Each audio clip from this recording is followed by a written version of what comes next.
Okay, let me start. So, yes, on Wednesday I explained a construction of the representation of SL2 by some kind of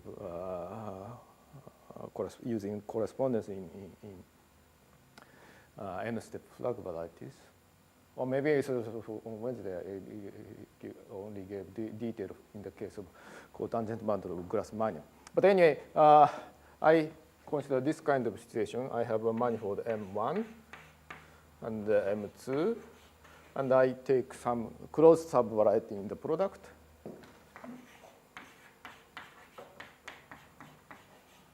And then I have a projection to the first factor and second factors.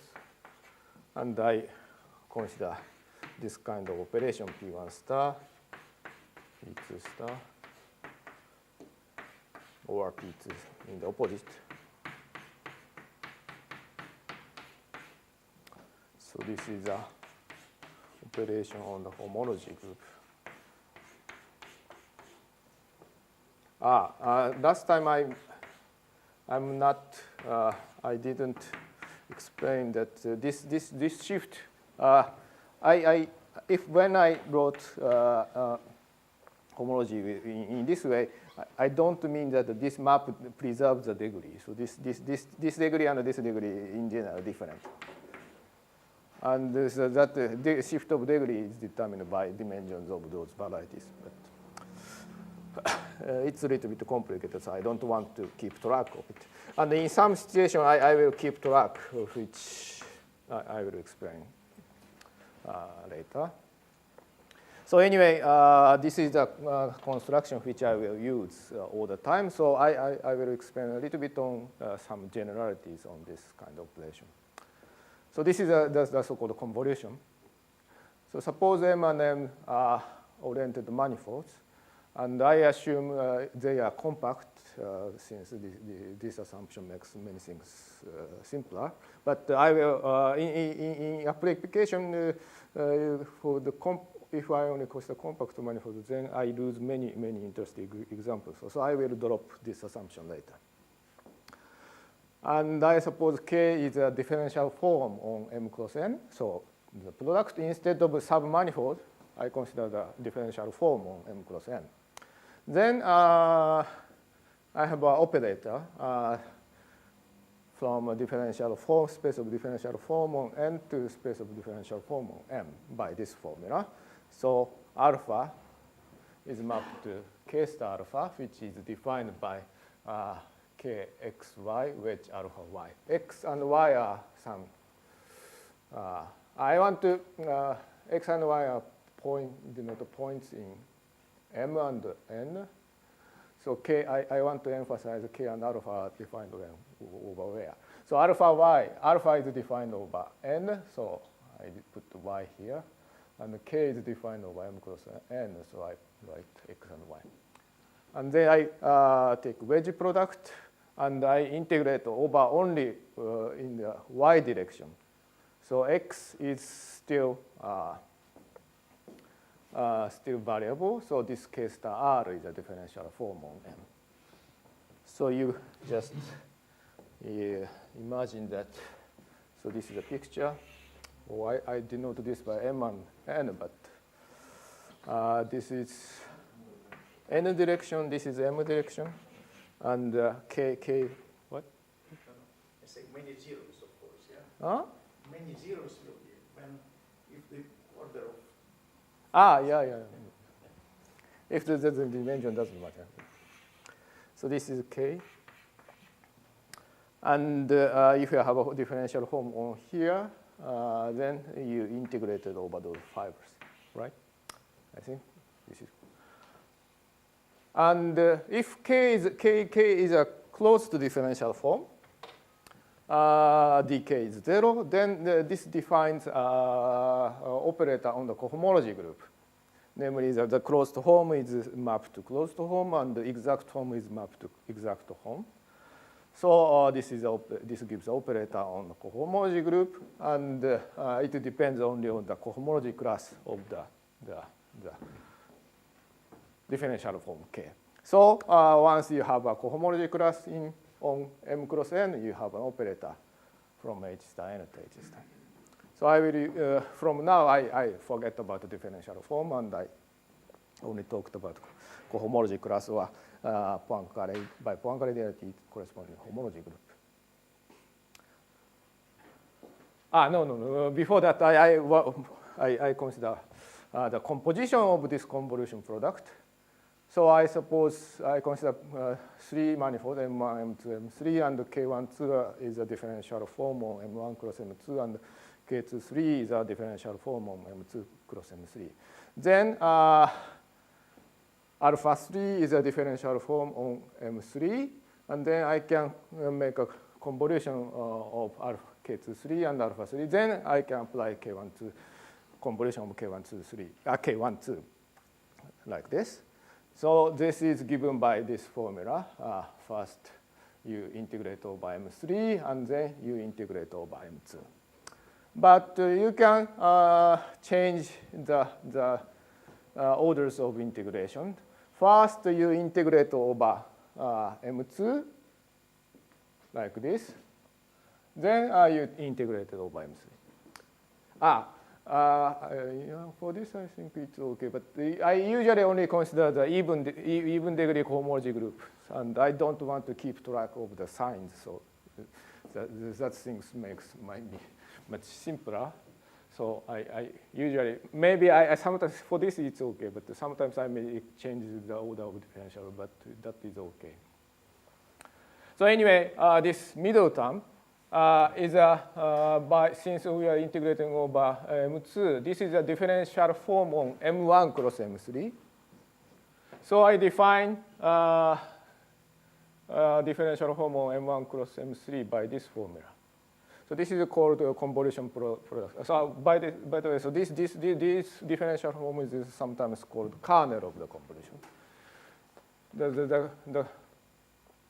The composition of the kernel is given by this formula. And in particular, if I take M1, M2, M3 to be M, then this product H star of M cross M is an algebra by this formula. And H star M is its representation. But as I mentioned, if you consider the compact-oriented manifold, this algebra is not interesting at all. Because H star M cross M is just by Q-ness formula, it's a tensor product of H star M cross H star M. And by Poincare duality, H star M is isomorphic to its dual. We have natural inner product on M, H star M. So this, I can replace one of the factors by its dual. So this is the endomorphism ring of H star of M. So it means H star of M is a vector space with inner product. And H star M cross M is just its matrix algebra, endomorphism algebra. So it's as an algebra, this is very, very trivial algebra. And in this way, you cannot get any interesting algebra. That is the one reason why I need to consider non-compact space, or sometimes I need to consider many different spaces simultaneously. So I now explain what I should be careful, what kind of condition I should be careful, I should impose to those convolution operators to be well defined. So the problem is that this differential form kxy alpha y integrate over y does not converge in general if you don't assume any condition. For example, alpha and k are both constant, then it certainly diverges for if n is non-compact. So the condition also like in this picture. So we integrate over fibers. So the condition is that the support of k, so those support of k is the closure of those points where k is non-zero, non-vanishing. The condition is the support of k and the fibers of PM is compact. So if you assume this condition, then the integration does converge. So this is well defined.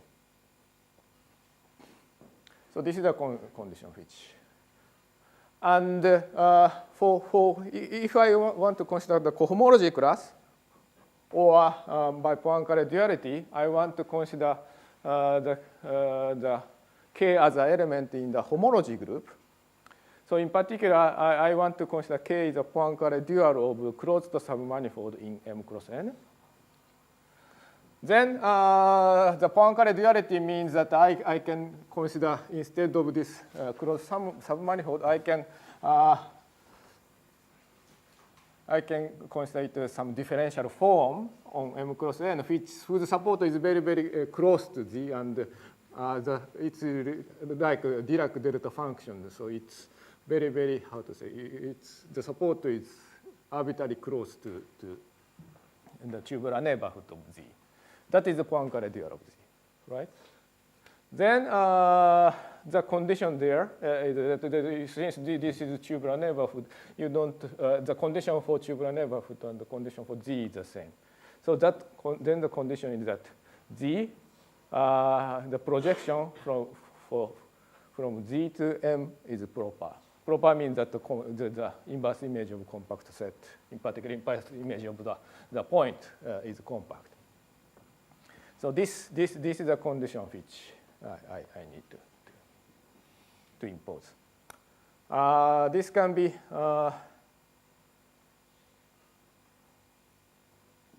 instead of going back to the differential form, you can directly check that this condition guarantees that this is well defined using Poincare duality. So this PM star integration is well defined for this. If PM is proper. So a typical example of those of closed submanifold which satisfies this condition is a diagonal in M when M is equal to N. Then the projection G to M is just identity operator, so it's proper. And this diagonal gives operator even when M is non-compact. And this operator is an identity operator on H star. So we are considering those submanifold which have a similar support condition like diagonal. That kind of things we use to define those operators on. And maybe I didn't give enough detail in the last time, but for type A, SLN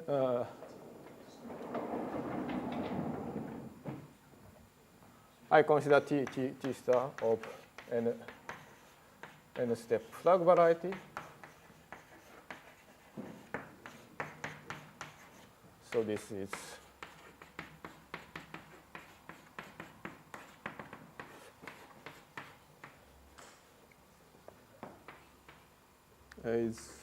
CK. So n step flag variety is a flag of subspace is in CK like this. And I don't impose any restriction on the dimension on this. So this is a union of various components. And I take M cross M. So first of all, I denote this to be N. And I consider, first I introduce GI, which is just, so this is a pair, F1. Pair of flags consistent of this condition. Fi is equal to Fi is Fi prime, and this is codimension 1. And all other entries are same.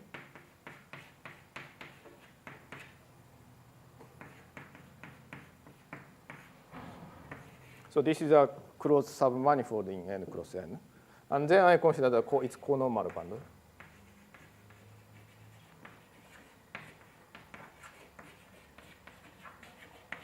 So this is an element in M cross M. And this satisfies the condition, and this defines the operator acting on the homology group or cohomology group M. And this gives us operator EI and Fi on H star.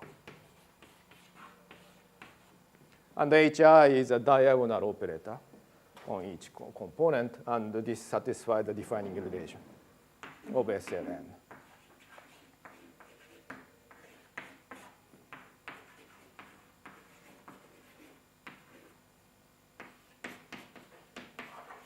On this space. And I mentioned that you can show that this is irreducible representation, and it's the highest weight. You can compute its highest weight, and it's just isomorphic to symmetric powers of vector representation of SLNC. So you can show that. No, I'm sorry. So this is middle. I must take middle degree of cohomology group.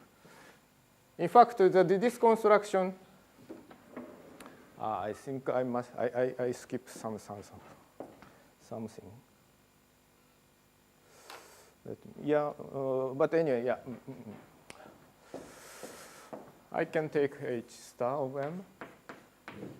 And in this case, it's not irreducible, and this is isomorphic to, in fact, what it is. I think, do I really remember? What? This is, I think instead of symmetric power, I get, this is isomorphic to case tensor power of the vector representation. No symmetric condition. And here, if I specify the degree, I can construct this.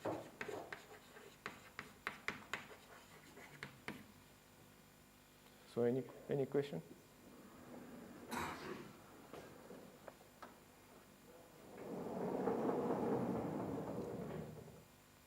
So Sergey explained that if you consider the symplectic manifold, its cohomology group is a kind of quantization of the. Or let me see what.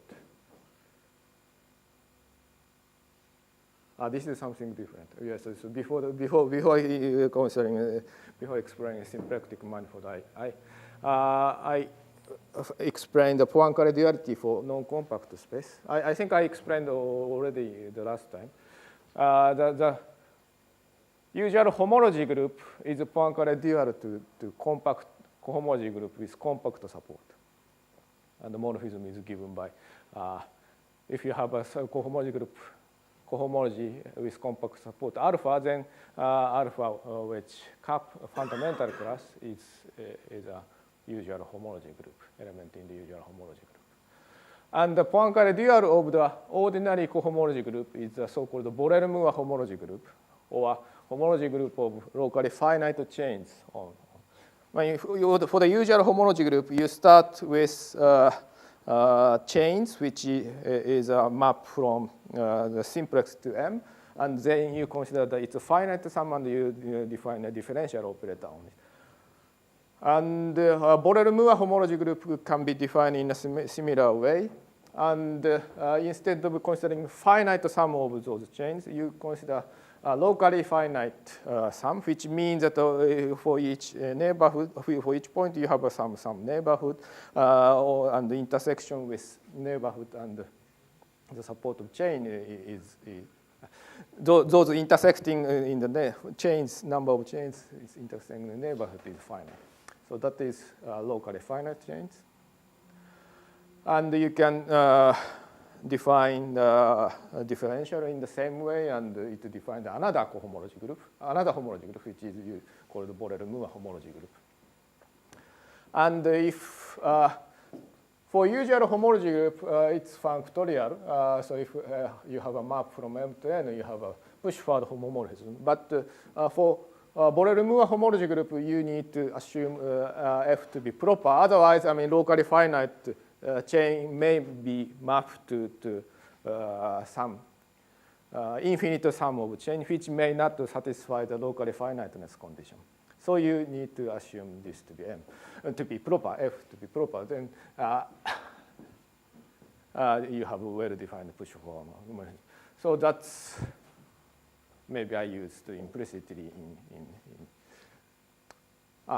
so that's the reason why so this. If you go back to the cohomology group by Poincare duality, it's the reason why the push forward of integration along a fiber is well defined on the cohomology group if the map is proper. So this I already explained in here, and so this is a little remark, and in actual application, those if I assume S to be submanifold in M cross M, that is not enough. I need to allow some kind of mild singularities for S. I will give an example soon later. But this singularity is not so bad. And for example, I always consider the case when M and M are complex manifold and G, well, here I did not bias, analytic subvariety in the product. Then, so this is analytic subvariety. So it may have singularities, but singularity is always codimension 1 in complex sense, and it is codimension 2 in real sense. So in particular, the fundamental class is well defined. So once fundamental class is well defined, so then you can define the correspondence convolution operator in the same way. So I will use this kind of setting later. So this is some crash course for convolution that I still need one more thing. So Sergey mentioned that for if the manifold is a symplectic manifold, then its cohomology is a kind of quantization of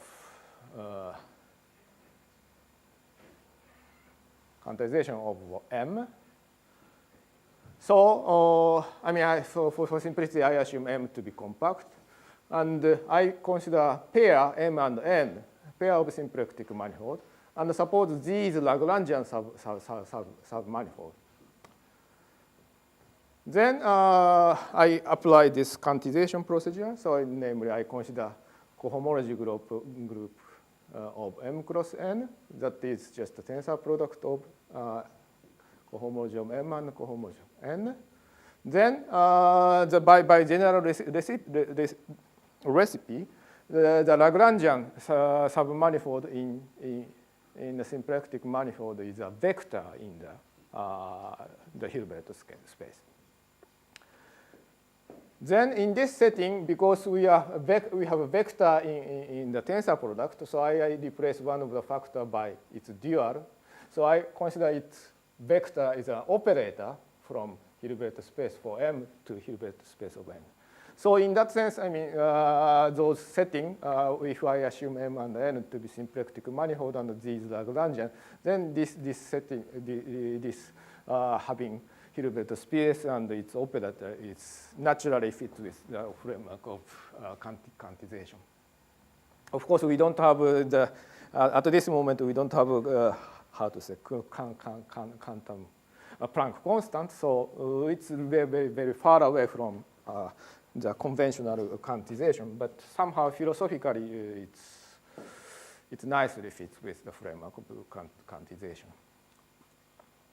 So since I'm considering conormal bundle to submanifold, this is a Lagrangian subvariety in symplectic manifold.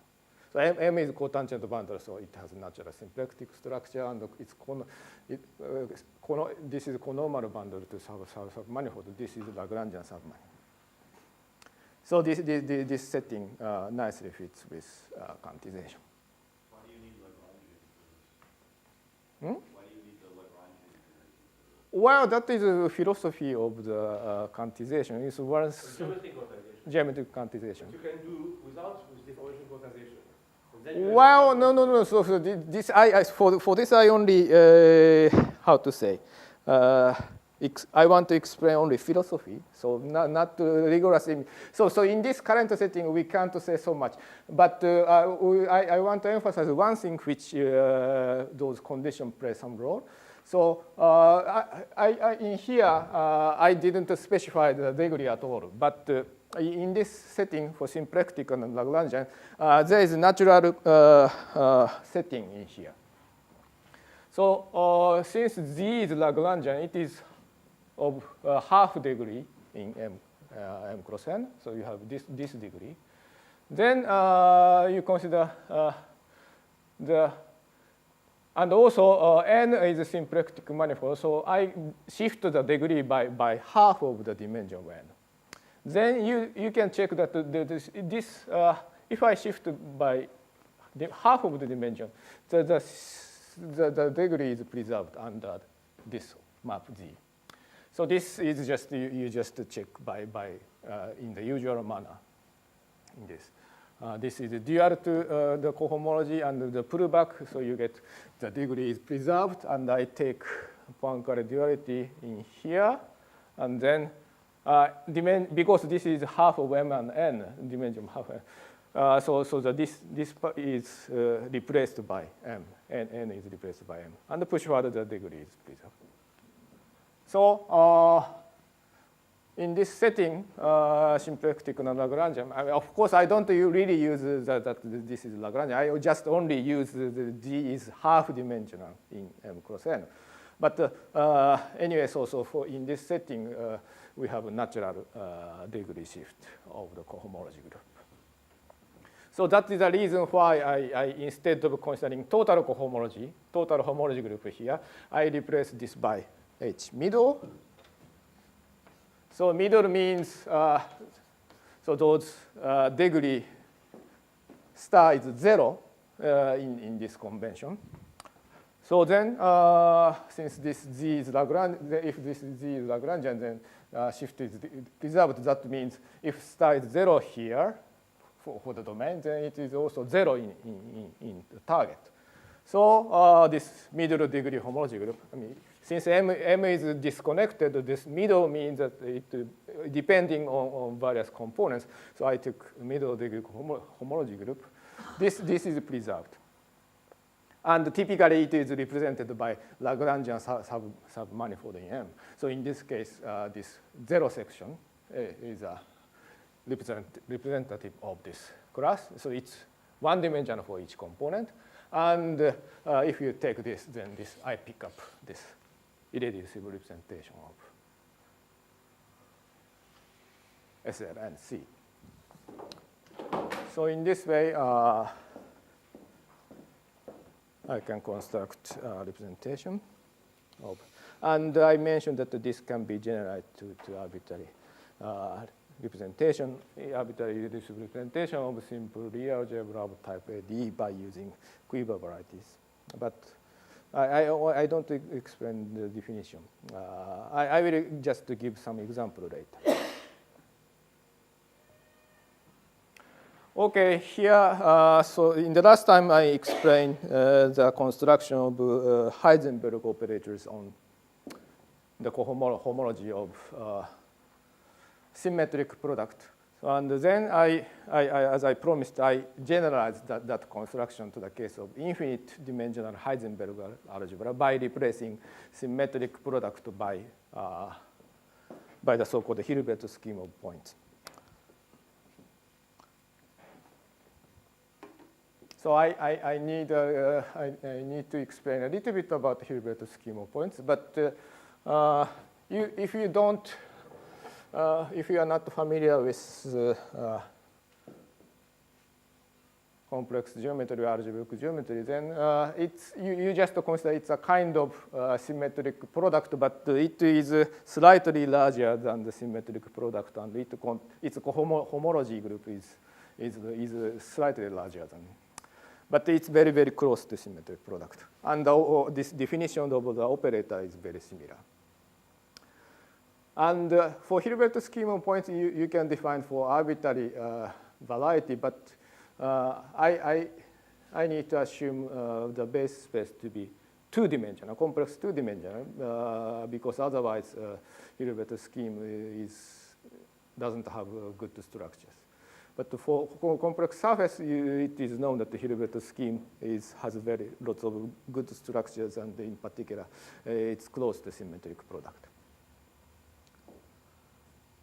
So XL is a non-singular, and I also assume X to be non-singular. So Xn, this bracket n, X, I wrote bracket n. This denotes Hilbert scheme of n points on X. So this is a generalization of how to say anyways, I just give a definition. If X is a complex plane, that is very easy. As a set, at least as a set, it's very easy to define Hilbert scheme. So I consider the polynomial ring in two variables, Cxy, as a polynomial, the space of polynomial functions on X. Then if I have n distinct points on the plane, so P1 to Pn, then I can define the ideal in polynomial ring by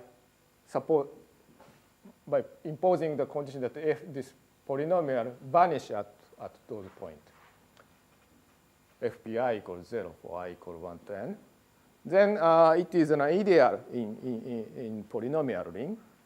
And it has a property that if I consider the quotient ring, this as a vectors, complex vector space, it has dimension n because it is determined by the value at pi. So using this observation, I define the Hilbert scheme of n points on the plane by this formula. So it is a set of ideal in polynomial ring in two variables such that its colength, which I just mean Cxy divided by complex dimension of this vector space, is equal to n. So this is a definition of the Hilbert scheme of n points on the plane. So this is a definition of as a set, but you can put some structure of complex analytic variety on this. I mean, for example, this is a closed subvariety in Grassmannian, so it's not so difficult to put such a structure. But anyway, so that's a technical detail, and I don't go into detail. Just believe me that this is a complex analytic space. So if you want to consider more Hilbert scheme points on the higher dimensional variety, you can define in a similar way. And if you, instead of complex saying, if you want to consider more general complex manifold, so you first define this locally, and then somehow you glue them to define Hilbert scheme points. Hilbert scheme, in general, you can also consider Hilbert scheme parameterize higher dimensional subvarieties. That is more difficult, but this is much simpler, and it's easy to define. So anyway, I want to explain the difference between the symmetric product and the Hilbert scheme. If n equal 1, it is the same. But if it is n equal 2, then there's a difference. So consider ideal of functions given by those conditions. So it vanishes at the origin, at its derivative in x direction vanish also at the origin. So it is ideal generated by x squared and y. So in the symmetric product, you can consider this as a origin with multiplicity 2. But in the symmetric product, you only remember the multiplicity. But in the ideal, it contains more information because this explains which direction the function vanishes. So, for example, you can consider also another ideal vanishing at the origin and the derivative with distributed in the y direction vanish. So this is a different ideal in the polynomial ring. If you consider just point in the symmetric product, just counting the points with multiplicity, both are zero, both are origin with multiplicity 2, they are the same point, but in the Hilbert scheme, they are different points. So this is a, you can replace 0 by other point, and also instead of imposing differential vanishing of differential in one direction, you can choose any direction that is parameterized by projective line. So sheets n are separated in two sets. So one is distinct 2 points given by the first example, and the second subset is ideals given this type. So it is known that there is a map from Hilbert scheme to the symmetric product, just counting multiplicities like I explained in this example. And Fogarty showed that this Hilbert scheme for smooth complex surface is smooth. So this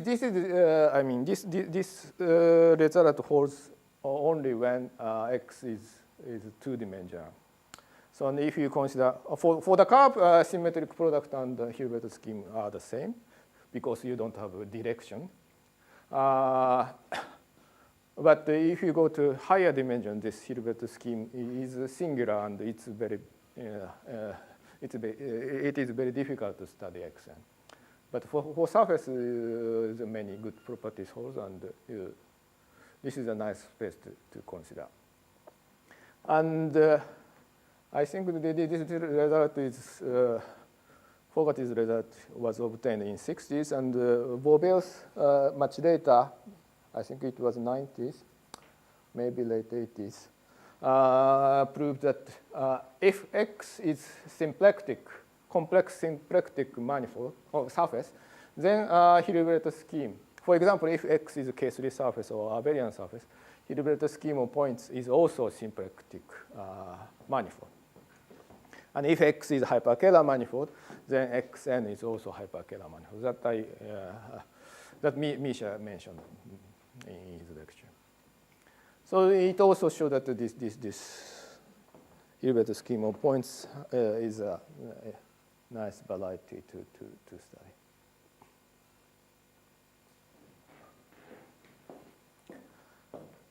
So I assume X to be compact for simplicity. It is easy to generalize to non-compact X, but the formulation is slightly complicated, so I just assume this for simplicity. Then I consider Hilbert scheme of points, n points, and I consider its homology group, and I consider direct sum by running all number of points from n equals 0 to infinity. Then this is a representation of infinite dimensional Heisenberg algebra modeled over the homology group of the base manifold, which I mean that for each homology class alpha on the base and non-zero integer k, I have operator pk alpha, which is annihilation operator if k is positive and creation operator if k is negative, and satisfying this commutation relation of the infinite dimensional Heisenberg algebra. Pk alpha, commutator of pk alpha and pl beta is equal to -1 to the k minus 1 times k times delta of k plus L0 times intersection pairing of alpha and beta times identity. So the last time I gave similar construction for the symmetric product.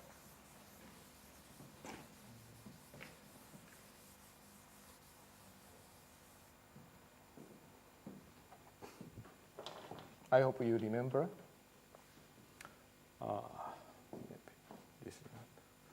So I consider symmetric powers of x and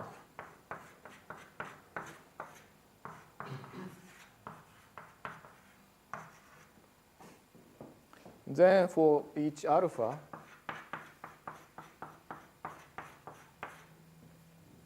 so I have an operator P alpha and Q alpha.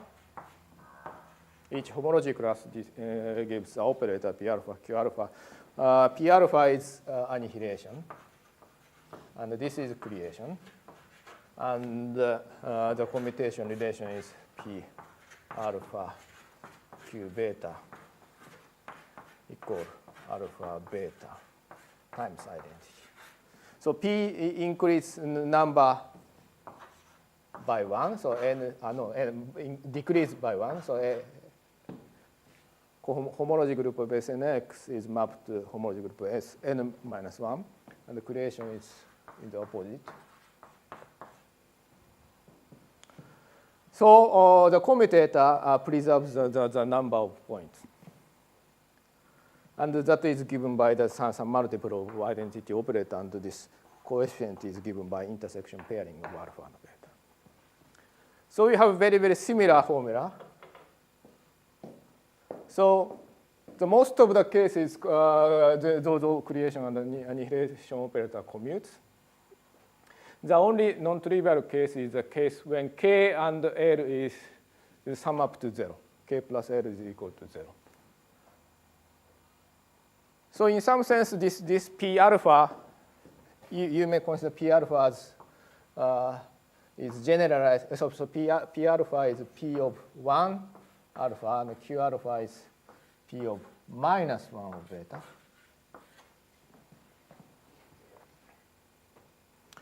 Then the coefficient here minus 1 to the k minus 1 times k is equal to 1. So it coincides with that formula.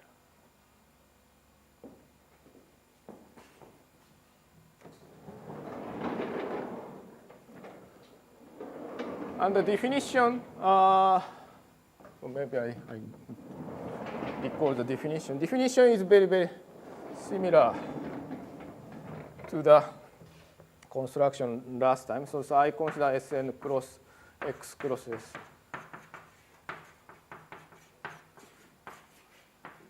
I consider subvariety given by, so this is X, and this is sigma 1, and this is, the condition is sigma 2 is equal to sigma 1 plus X. So that using this variety and the projection to X, I put back by homology class of X to here and take consider the convolution product to define operator between this homology of this space.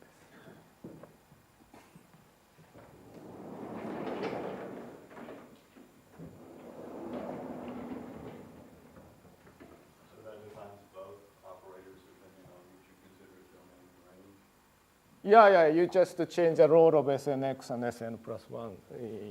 So you have projection into two directions. So you put back and push forward. So you can do in two ways. They are naturally for the natural inner product given by Poincare pairing. They are adjoint to each other. For the Hilbert scheme of points, the definition is very similar. But since here you only decrease the number of points by 1, but here I have higher mode operators pk. So the number of points differs by k instead of 1 in general. So you can consider similar operator for general k even for symmetric product, but that is just given by power, maybe divided by the k factorial, but it is given just by the product of P1, so you don't get new operators even you mimic this definition in symmetric product. But for Hilbert scheme, since Hilbert scheme is slightly larger than symmetric product, that definition gives new operator. So anyway, the construction is given by this, very, very similar. I consider, well, maybe I should, I think I forget one condition here.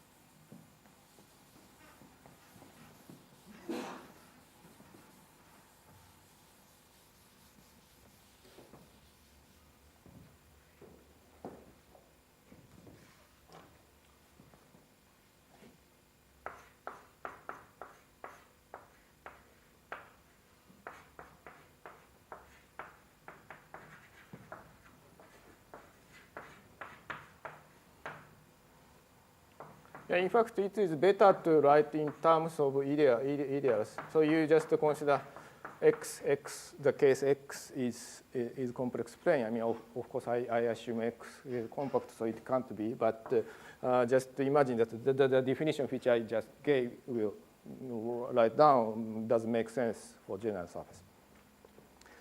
So the condition which I replace is that I forget is I2. So this is an ideal in polynomial ring.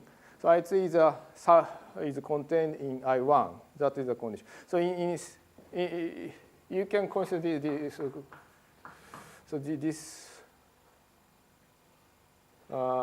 is G1 is no. This is other way. This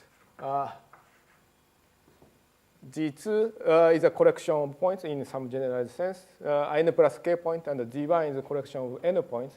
And this collection is a subset of the second one. So that is the condition. And the remaining is that the difference is concentrated at this point x. That is the condition. So I consider this as a point in the symmetric product. No, this is a condition.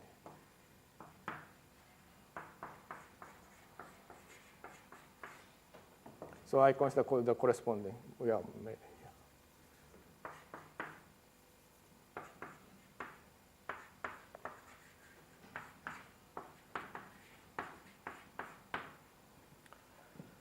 So the collection G2 contains the collection G1, and the difference is concentrated at the single point x. That is the definition of Z.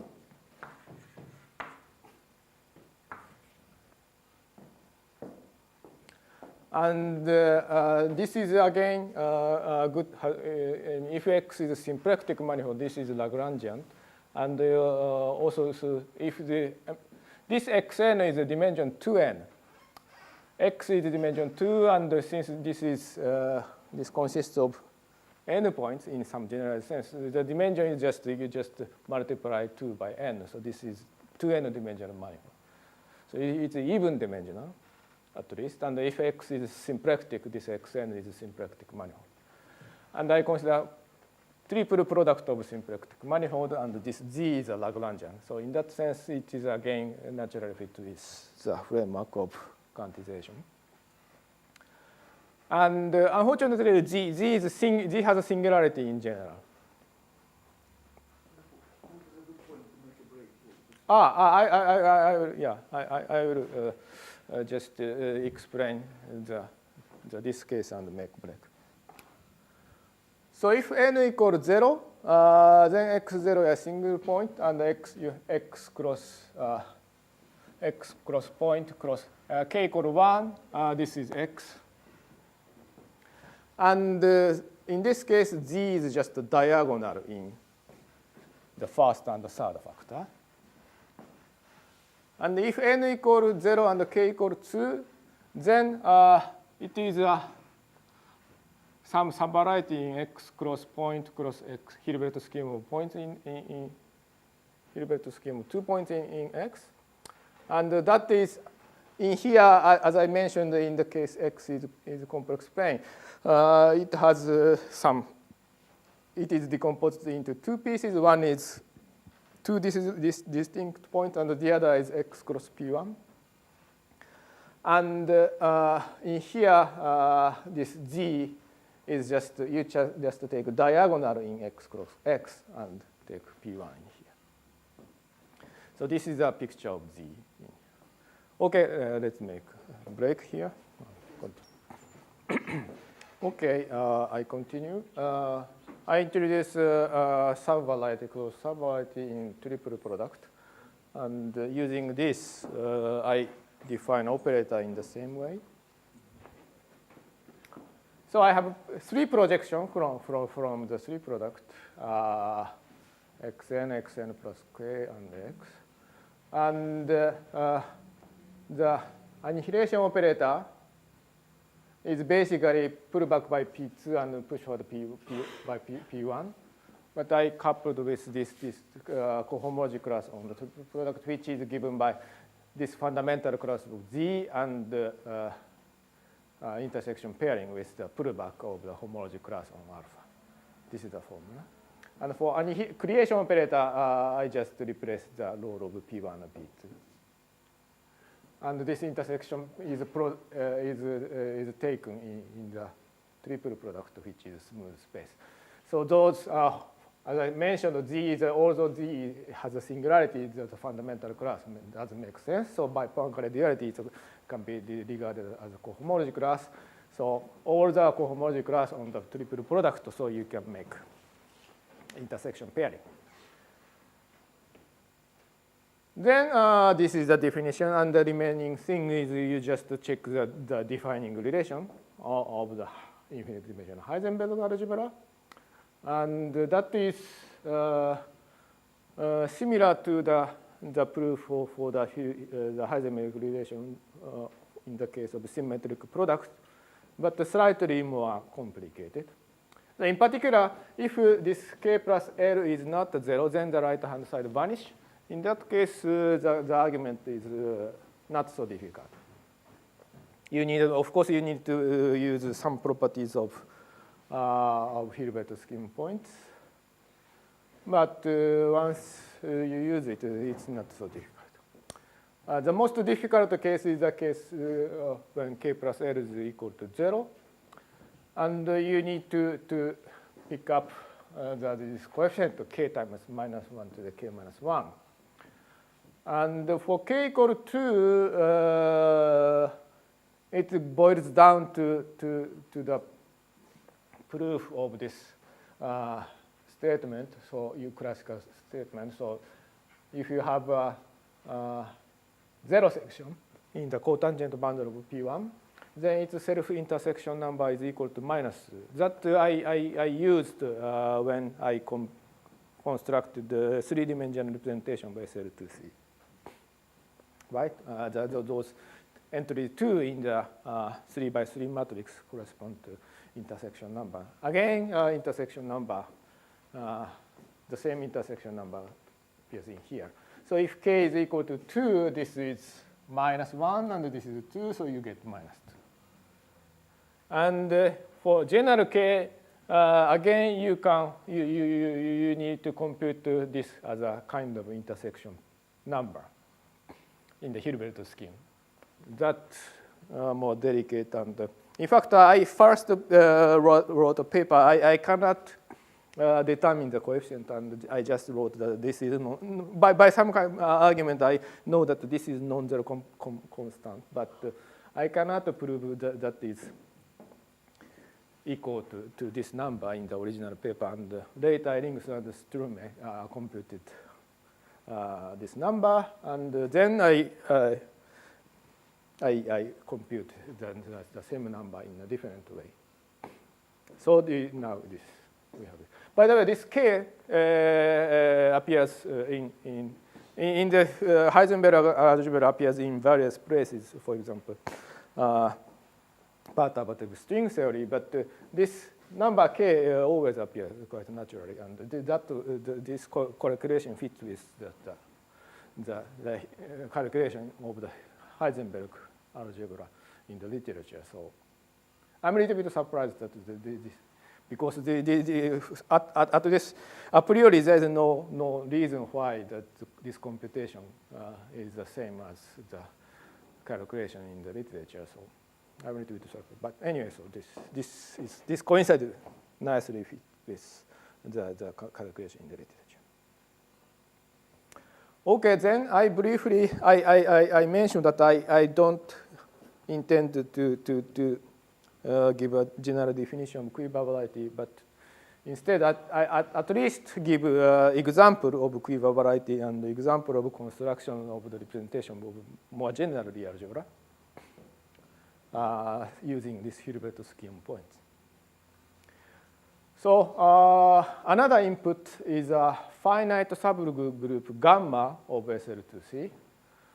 Then it is classically well known, maybe go back to Greek or I don't know who first found it, but SL2C or SU2 is a double cover of SO3, and SO3 is a symmetry of the space-time of space, and finite subgroup is a finite symmetry of space.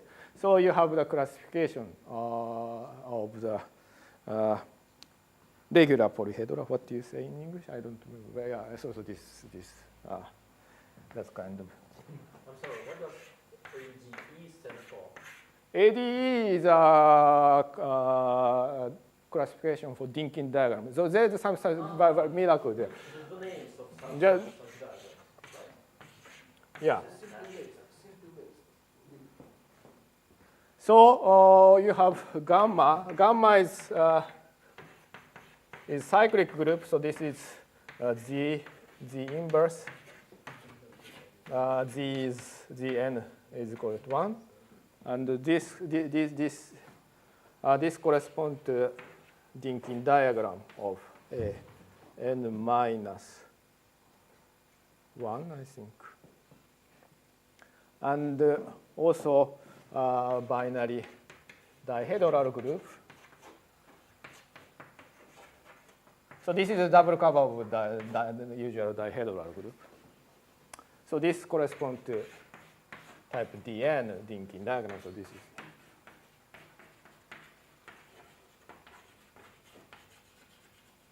And also there's this symmetry of those regular polyhedral. So this is binary polyhedral group.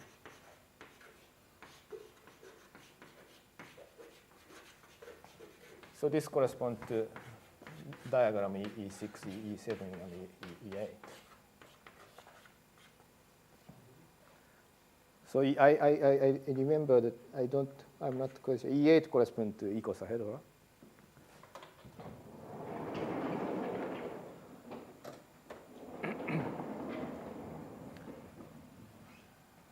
So this is a classification, and so far this is just some. I will explain why it is not, why I can make a correspondence with Dinkin diagrams soon. So, but anyway, so if gamma is a finite subgroup of SL2C, then gamma acts on the plane, and it induces an action on the polynomial ring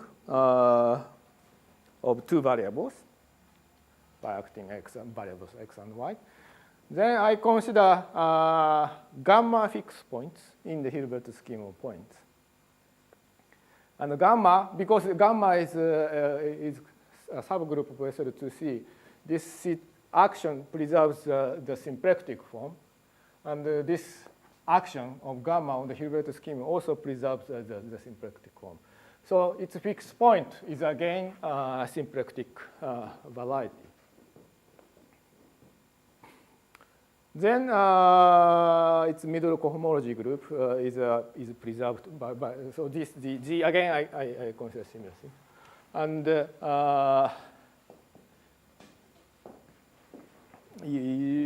this middle cohomology group has some structure of representation of some algebra, and in this case this is a affine representation of affine real algebra of type ADE correspond to this thinking diagram. So you first consider the finite dimensional simple complex simple real algebra given by this thinking diagram. And then you consider its Laurent polynomial ring. What is the yeah? What is lambda zero? Well, I will explain. So GLE is a complex simple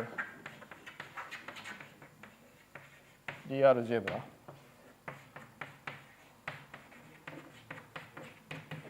So if you have a thinking diagram, so for type N, this is just this one. So then you can define the real algebra by generators relation. For each vertex I, you have operator EI, generators EI, FI, and HI, and from those from the information of the diagram, you can write down the defining relation. That gives us real algebra, and for type A, it is SLNC or N plus 1.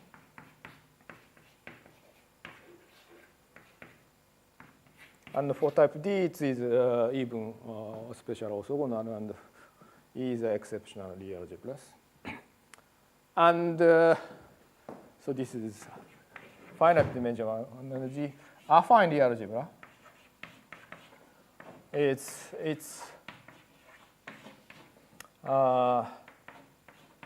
first you consider its Laurent polynomial rings in G. So this is infinite dimensional real algebra. And you make a central extension. So I will not write down the formula for this, but anyway, so you can define.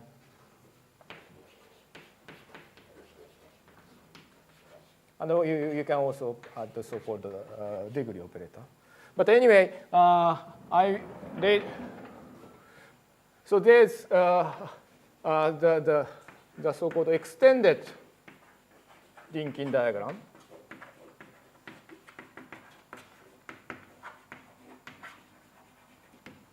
So you add one extra point, extra vertex to the ordinary thinking diagram. For type A, this is just this one. Then you define the real algebra in the same rule as in the ordinary AD case. Then it is known that this real algebra. In fact, you can define it much more general setting. So it is called Kapp-Moody real algebra. But if you start with the extended thinking diagram, then you get this affine real algebra. So this is, you can consider this as the two different presentation of the same affine real algebra. In here, I have a generator EIF HI, but since I'm tensoring the Laurent polynomial, so if I want to have some generators, then I need to multiply polynomial, monomial t to the m for any integer m. So in particular, I need infinitely many generators to present this. But here, because I just assign generator to each vertex, I only have finitely many generators. So this is extra vertex is usually denoted by 0, and this is 1, 2. And I have E0, F0, and H0, which is basically written in terms of these, but instead of this kind of generators, I have generator for this, and then you can write down the defining relation in. What is D? D is degree operator. So if I take the commutator for this, then I pick up M. Well, sometimes you can, if I consider the derived algebra, then D disappears. So sometimes when people say affine algebra, people just don't put D. But if you want to, for example, weight space to be finite dimensional, you need to put this degree of it. It's a little bit technical matter, so I don't want to.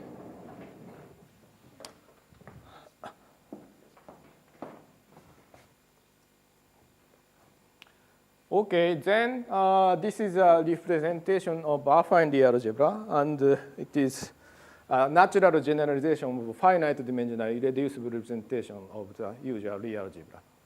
So there is some class of representation of this infinite dimensional Lie algebra, and this is so-called integrable, irreducible integral highest weight representation. And that is, as in the case of irreducible finite dimensional Lie algebra, finite dimensional irreducible representation of the usual Lie algebra, it is parameterized by highest weight. So more concretely, highest weight is just assignment for integer, positive, non-negative integer for each vertex. So you consider this vertex as a fundamental weight. I think Sasha explained the fundamental weight that's yesterday. And then again, I assign non-negative integer for each vertex for extended linking diagram. And this basic representation for the highest weight of basic representation is just I put 1 in this extra vertex and 0 for all other vertex. And also this is some most basic representation of the affine Lie algebra, and many other construction is known. But anyway, so this is some very natural representation of the affine Lie algebra, which you can consider as a generalization of finite dimensional irreducible representation of the affine Lie algebra, of ordinary simple Lie algebra. So I'd like to explain some feature of this representation. So I pick up first non-trivial case when the number of points is equal to order of the gamma. Then on this space, there is some component. First, there is some subset which consists of distinct points. First of all, it's distinct points, and the number of points is equal to order of gamma. So vector space is finite dimensional in this case. Yeah, homology group of the ordinary space. I mean, I don't consider this is non-compact, so you must be a little bit careful. But this has a nice space, so I always my space has always satisfied some condition, and its homology group is finite dimensional for if I pick up a connected component. But I'm considering all. So this has infinitely many connected components because n number of points is arbitrary. In the last example of Hilbert scheme points, I don't make any condition on n. For each fixed n, this Hilbert scheme, homology group of Hilbert scheme is finite dimensional. But I consider all n simultaneously. So in the direct sum, it is infinite dimensional. It's the same again here. So for each n, if I fix n, then it is finite dimensional. But direct sum is infinite dimensional. So I pick up the case this, and there is some subvariety in here. Consists of gamma orbits of a point in C2. Then this, for example, this cyclic group.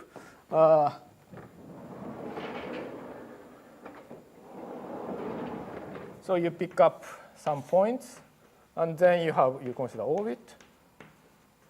And this action of gamma is free on the outside the origin. So if you pick up some point not equal to the origin, then its orbit consists of just order. Number of points in the orbit is equal to order of the group.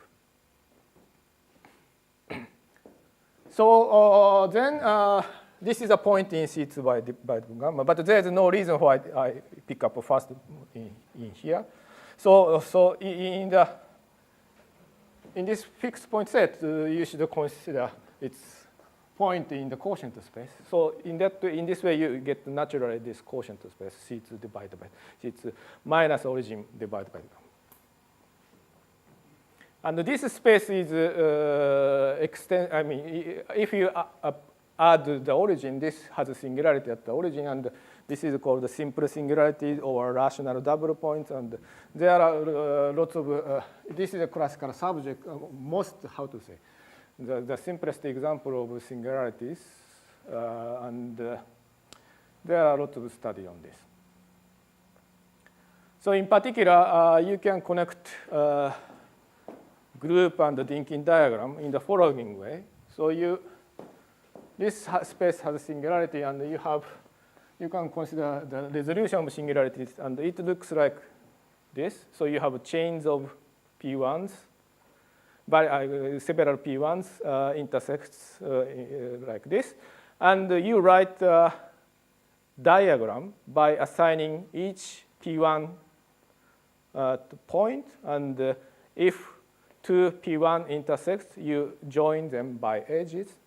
So in this way, you get from this configuration of so those points are called the exceptional set of the resolution, because this maps to the origin in the quotient space, and from this configuration of the exceptional point, you can draw a Dynkin diagram, and in that way, starting from finite subgroup of SL to C, you get Dynkin diagram. That is what I mentioned. Then this minimal this resolution of singularity is realized in a component in here. And so as I said, that these components correspond to vertex of Dynkin diagram, and in generators, so it also corresponds to generators, and so those middle cohomology group of this space has basis given by fundamental class of each component. And it is, since this is equal to HI, it is isomorphic to Cartan subalgebra of the, this HI. So this is the ordinary Dynkin diagram. You don't put the extra vertex. So this is isomorphic to Cartan subalgebra of the original finite dimensional real algebra, so that this irreducible component corresponds to generator HI. And I don't have time to explain the structure of basic representation, but in basic representation, the original finite dimensional real algebra is contained in this basic representation as a subspace. And it's much, this is infinite dimensional, so it's much larger, but this first non-trivial space in the Hilbert scheme, fixed point set in the Hilbert scheme, appears as a Cartan subalgebra in basic representation. So I will briefly explain how affine real algebra representation is constructed. It's again very similar. So the additional information is, of course, coming from the representation of gamma, finite subgroup. So I pick up a representation alpha of finite subgroup. And first, I consider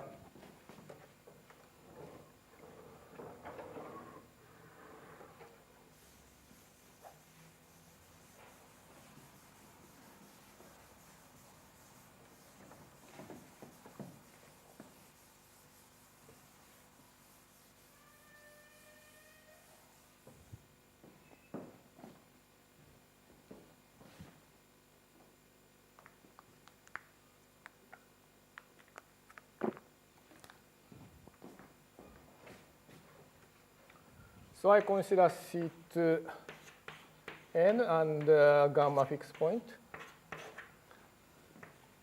So so each connected component of the so this is a smooth space, and the gamma is a finite subgroup. So its fixed point set is a smooth submanifold, but it may have several components. So I give finite decomposition of this fixed point set, not just given by n. So that is the definition of my definition of M alpha. So I consider, so the point in here is ideal in polynomial ring of two variables, and gamma fixed by gamma just means this ideal is invariant under the gamma. And this condition,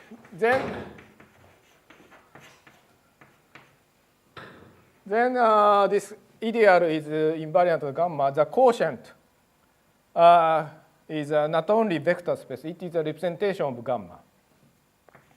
So n just fix the dimension of this. But I also fix this space as a representation of gamma. This is a finite dimensional representation of gamma, so it decomposes into irreducible representation. So I fix the multiplicities of this irreducible representation. This is what I mean. And the previous example, which I just implicitly did by M delta, which is this space, resolution of simple singularity. So this delta corresponds to regular representation of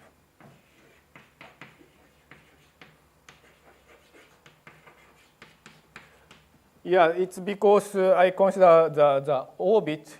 This M delta contains orbits of gamma, and the space of functions on the orbit is just by definition it's a regular representation of gamma. So this delta is a regular representation. Then you can show that this M alpha is connected. So and M alpha, this is a decomposition into connected components. And then again, so I just erased. So starting from gamma, so I consider C2 divided gamma and its resolution, M delta. And from this, I consider the graph.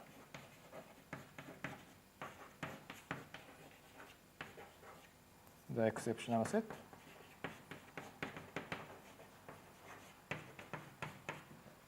So I get Dynkin diagram.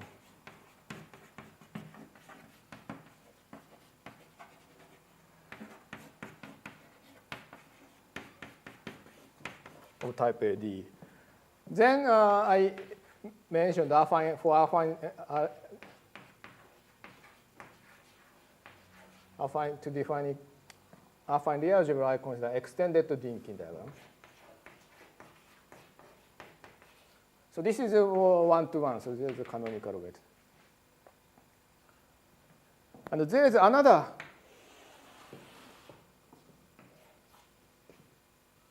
this is a classical way to assign a Dynkin diagram to gamma. But there is another way which was found by Mackay in 80s, assigning extended Dynkin diagram to gamma without involving this resolution of singularities. That is using representation theory of gamma. So for each, you consider irreducible representation of gamma. So you have a finitely many up to isomorphism. Then each representation corresponds to the vertex of the Dynkin diagram. And you join the vertex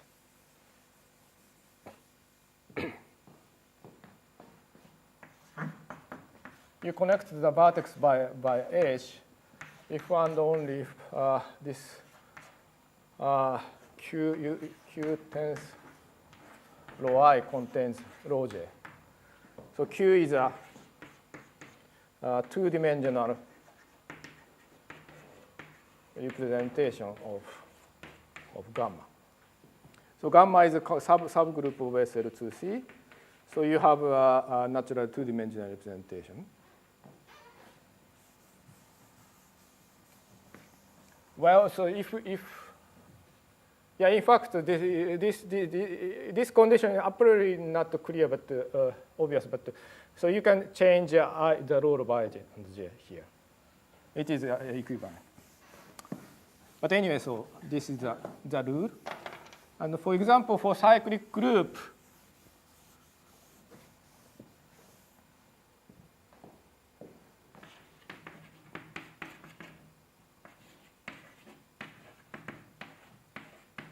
then the irreducible representation is one-dimensional representation and given by zeta to be zeta to I. So this is a representation, one-dimensional I from 0 to n minus 1 probably.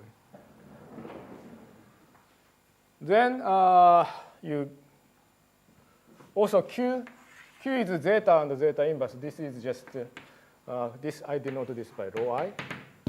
Then Q is just rho 1 plus rho last one, rho n minus 1.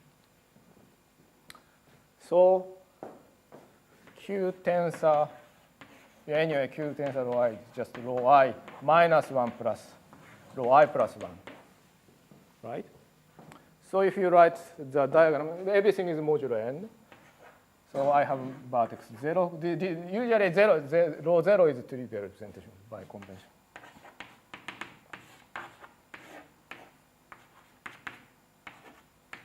So you get the extended linking diagram in this way.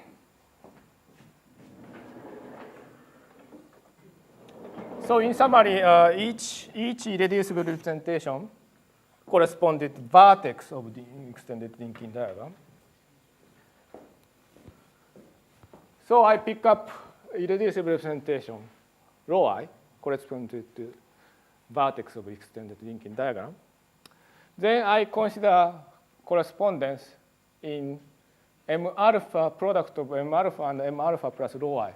So alpha is a representation of this CXY divided by I. And this is, you just add one irreducible component, irreducible representation corresponds to vertex I. So this is a closed subvariety. Closed subvariety in the product. In fact, this is non-singular, I think. So alpha plus rho is just direct sum of... Direct sum of the representation, yes.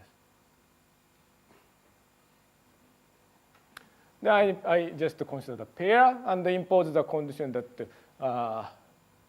I2 is contained in I1. This is I consider again this as an ideal, but if you consider this as a point, then I2 is you just add 1 point. But since this is some point colored by ideal, so from here it is much better to consider, instead of correction points, it's better to consider it's ideal. Anyway, then somehow in the original case, you can add arbitrary point in the plane, but here you can only add the origin. So that part disappears, because otherwise I need to, if the point is outside the origin, then orbit naturally appears. So it is too much bigger. So anyway, I can forget the third factor, and I only have considered two directions, and I consider the operator in this way and also in this way. So I get operators EI and FIs acting on the homology group of this Hilbert fixed point set in the Hilbert scheme. And I mentioned that this extended affine Lie algebra is defined by EI, finitely many generators HI. EIFI HI corresponds to I in the extended link vertex of